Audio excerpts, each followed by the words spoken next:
Welcome back. I'm Dr. Cheek. I'm a licensed clinical psychologist, and here's another installment of We Need to Talk. And what we need to talk about today is the idealization and the romanticization of people or relationships and the problems that can arise when we do that. And the reason we need to talk is because recently I've seen some people making statements such as let's romanticize doing everyday things, or let's romanticize certain things. Let's not romanticize. Let's not idealize. Let's not infantilize. Let's not do any of those things to our situations or things that are happening around us. The reason why is because it can be problematic, and it can be problematic in many ways. But first, let's define what is idealization or romanticizing something. When we do that, what we tend to do is we tend to see someone else or a situation in a better light than it is in reality. And what we don't want to do is we don't want to not see our reality for what it is, because when we don't take reality for what it is, we tend to stay in situations a lot longer than we need to. We tend to make exceptions for problematic behaviors when we probably shouldn't. We tend to dismiss or overlook things that we should be taken into consideration that lets us know how we need to deal with the situation or how we need to deal with an individual in our lives. And when we romanticize it or when we idealize it, then we tend to see people in a more positive light than they may truly be. We tend to put people on pedestals that don't deserve to be or aren't deserving of being on those pedestals because they aren't demonstrating behaviors of someone that would put themselves above reproach.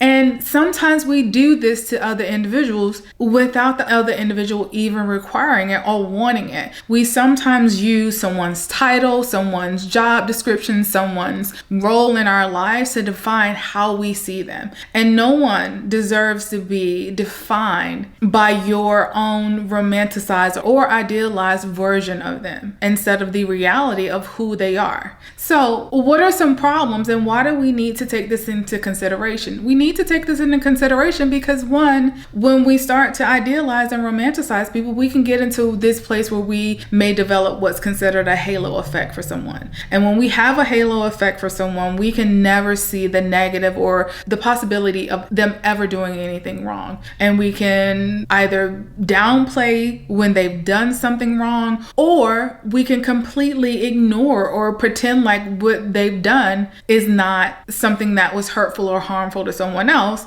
or that they didn't actually do it. The halo effect says, this person is a good person. I don't care what you say. I don't care what facts you have about them doing anything wrong. I'm going to believe in this, that this person is a good person and they are capable of doing no wrong. That's problematic. That's problematic because even the greatest human being is capable of making mistakes or doing something wrong or hurtful or harmful, sometimes on purpose and sometimes not on purpose. It can be a sheer accident that they have the ability to hurt someone. But having that halo effect doesn't allow you to see them as they truly are, and you may overlook some things that you do need to actually pay attention to. That's one reason why this is important. Another reason that this is important is because sometimes we may give someone the benefit of the doubt that isn't deserving of that benefit of the doubt. Someone who doesn't want your benefit of the doubt, that someone who's done something continues to show you that they're going to do wrong, but you continue to give them the benefit of the doubt because you're idealizing this person. You are seeing them in their best possible light instead of seeing them as a human being capable of being flawed.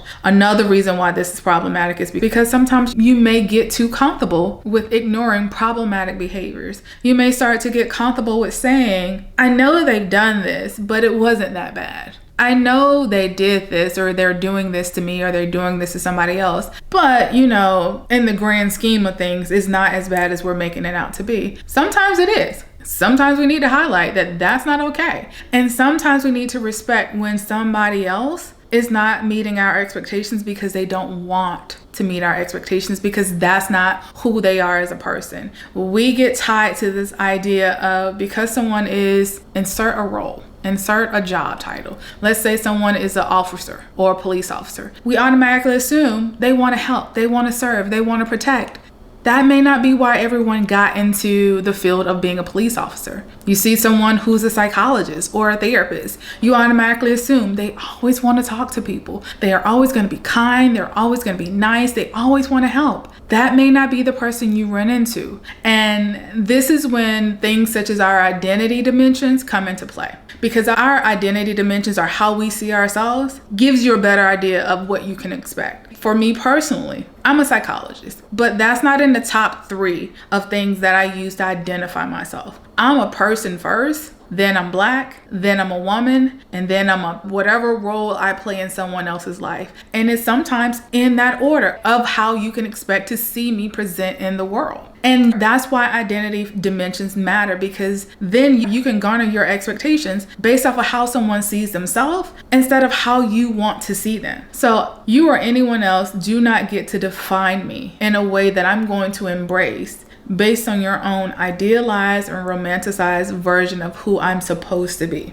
Your narrative does not get to define me. And because your narrative does not get to define me, I hope that you take the opportunity to get to know someone as a person before you start to set or make expectations of them that they are not, 1, wanting to live up to, or 2, even know that this is something that you're ever going to expect from them, because that's not a part of their identity dimension that they feel like is valid to who they are. We all too often get caught up in wanting people to behave how we think they should behave and not even taking into consideration who the person is or what they're capable of doing. Yes, should we have higher standards for certain people in our lives? Should we have higher expectations for certain people in our lives? Yes. Wholeheartedly agree with that. However, those expectations, those higher expectations, those higher standards should be something that that person that you are expecting it from is capable of achieving. We can't say, I want my kid who does not like playing sports, who hates anything that requires them to go outside and deal with bugs. We cannot expect them to go and want to be a pro football player.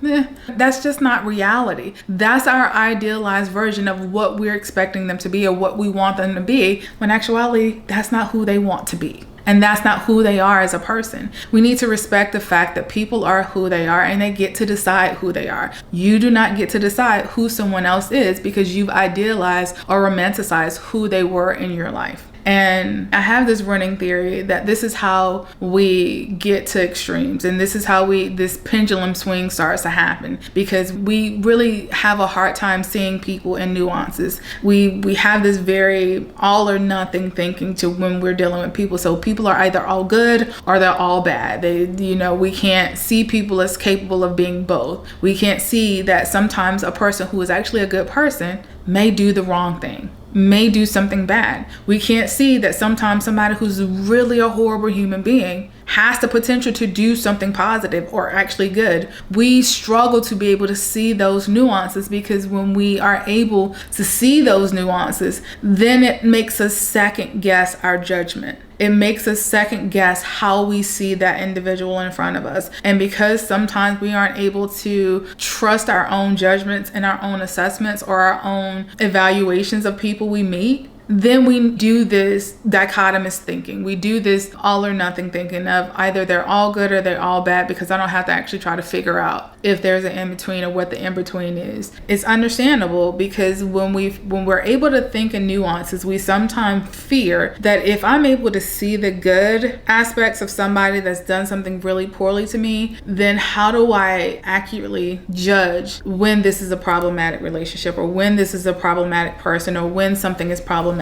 And that is definitely understandable, but it's also an aspect of, if we are able to take the person as they truly are and see the person as they are, not a romanticized or idealized version of them, but just as they truly are, and seeing that they're capable of both good and bad, then we may be able to take a moment to say, they have some good qualities, but the bad is enough for me not to want to maintain a connection or relationship with this person. Someone who is problematic for us, when we don't idealize them, we don't romanticize the relationship, we can highlight the problems in them or in the relationship, and we can be clear that those positive aspects of them does not take away from all of the negative things that they've done, that they continue to do, that they continue to show me to be problematic in this relationship, relationship, the situation, and just who they are as a person. That's how we get to nuances. That's how we can sometimes get away from this dichotomous thinking. And when we don't have that dichotomous thinking or that idealized way of thinking, then that pendulum swing is not as powerful or not as life-changing or perspective-changing, because we're able to see or think in nuances about certain situations or certain people, regardless of their role or their status or their job title.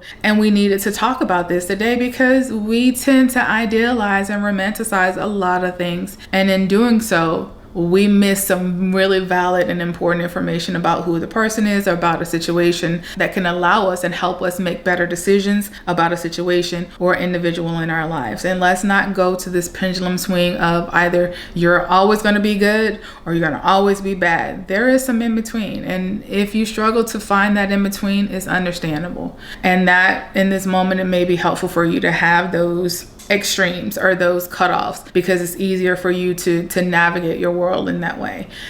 But I would encourage you to start to see if you're able to see people in nuances. And when you're able to see people in nuances, you can still continue to trust your judgment, whether this person is someone safe or harmful in your environment. But as for me, I promise you, if you have an idealized or romanticized version of me as a psychologist, I'm going to almost guarantee that that may not be the person you meet if you meet me in person. I am not the stereotypical or the romanticized or the idealized psychologist or therapist.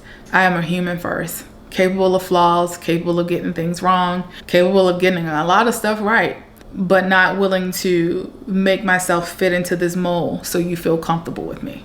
Hopefully everyone has the ability to do that in their lives. Hopefully you have the ability to see yourself in nuance and not in black and white and not in all or nothing thinking, and that you are either good or bad or in any way. Either of those extremes, you're able to see the reality of who you are. You don't idealize yourself. You don't idealize or romanticize people around you or people that you deal with or how you deal with other people. You see the reality of it. We need to talk about it because we need to see people as they truly are, not for the narratives that we created for them in our own minds that we probably don't have a conversation with them about. As always, I hope you take something from today that's helpful, that's informative, that helps guide you with human interactions, with relationships, with situations, with whatever you need assistance with understanding yourself. Hopefully this has been a conversation that could be helpful in that for you. As always, jot down any thoughts, questions, or comments you have below. Thank you for taking the time to listen, and I'll be seeing you again very soon. Thank you.